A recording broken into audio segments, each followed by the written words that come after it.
நான் ஒரு 5ஆம் கிளாஸ் படிக்கிற சிறுவன் நினைக்கிறேன். 5th ஸ்டாண்டர்ட், 5வது அல்லது 6வது, சின்ன பிள்ளைங்க. எங்கள் ஊரில் சில வருஷங்களாக மழை இல்லை. எல்லாரும் விவசாயத்தை நம்பி பிழைக்கிறவங்க. மழை இல்லை. எல்லாரும் என்னெல்லாம் பண்ணிக்கிட்டு இருக்காங்க.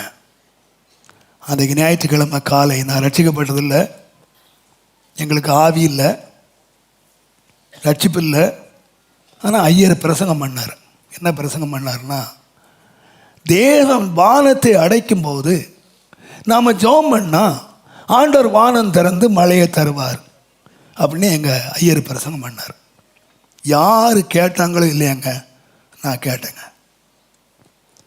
வீட்டுக்கு போனேன். சாயங்காலம் ஐயர்கிட்ட வந்தேன்.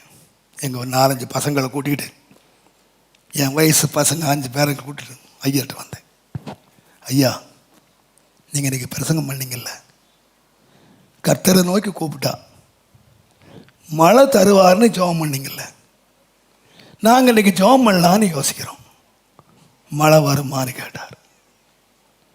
அந்த ஐயரை அப்படியே எங்களை எல்லாரையும் கட்டி பிடிச்சி அப்படியே அழுது முத்தமிட்டு, பிள்ளைகளே, நான் மூச்சு முடிச்சு பிரசங்கம் பண்ணேன். ஒரு பயலுக்கு மண்டை ஏறல, ஒரு பயம் வந்து என்ன கேட்கல. ஆனால் அந்த பிஞ்சு உள்ளங்கள், உங்கள் உள்ளத்தில் கடவுள் வந்து பேசியிருக்காரப்பா, நீங்கள் ஜெபம் பண்ண போகிறீங்க, கடவுள் உங்களை ஆசீர்வதிக்கட்டுப்பா, ஜெபம் பண்ணுங்க. நீ பிரசங்கம் பண்ண, எனக்கு கூட அந்த ஆண்டு மண்டையில் வரல.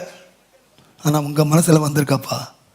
கோயில் குட்டியாரை கூப்பிட்டாரு, இங்கே வாரோம், இந்த பிள்ளைங்க என்ன கேட்குறாங்களோ கொடுக்கணும்.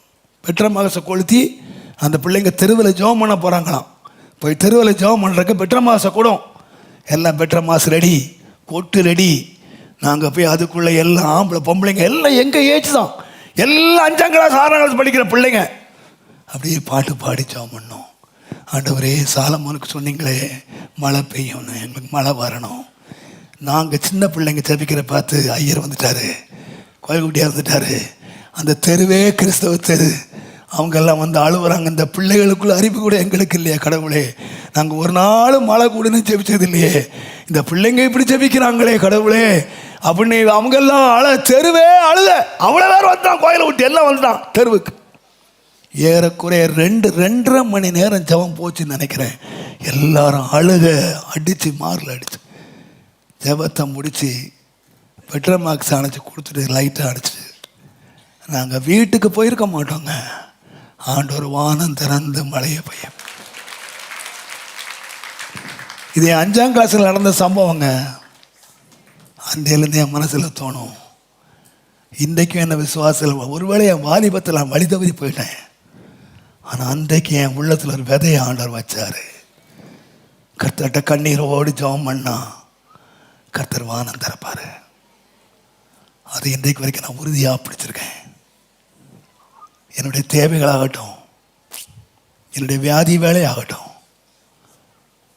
என்னுடைய எதிரிகள் எனக்கு விரோதமாக நிற்கிற வேலையாகட்டும், இந்த பலிபீடம் சாட்சி சொல்லும். கர்த்தருக்கு முன்பாக விழுந்து கைகளை உயர்த்தி கதறி அழுதேன். தனிமையாய் ஜெபம் பண்ணேன். தனிமை இடங்களை போய் தேடி ஜெபம் பண்ணேன். தனிமை இடங்களிலே போய் கதறி கதறி நான் அழுது கர்த்தர் நோக்கி கதறினேன். முடிவு, என் சரீரத்திலையும் ஆண்டவர் பலத்தை கொடுத்துருக்காரு, என் விரிவாக்கத்தையும் காண செய்திருக்காரு. என்னை கடன்காரனா இல்லை, அநேக ஜாதிகளை கடன் கொடுக்கிறவனா என்ன வச்சிருக்காரு. நான் வசனத்தை மாத்திரம் இல்லை, உங்களுக்கு முன்னால் வாழுகிற ஒரு சாட்சியாகவும் நான் வச்சுருக்கேன். நான் ஒரு ஜெபத்துக்கு சாட்சி. என்னுடைய ஜெப வாழ்க்கை என்னுடைய வாழ்க்கையில் என்ன செய்ததுங்கிறதுக்கு நீங்கள் எங்கேயும் தேட வேண்டியதில்லை, நானே சாட்சியாக இருக்கேன்.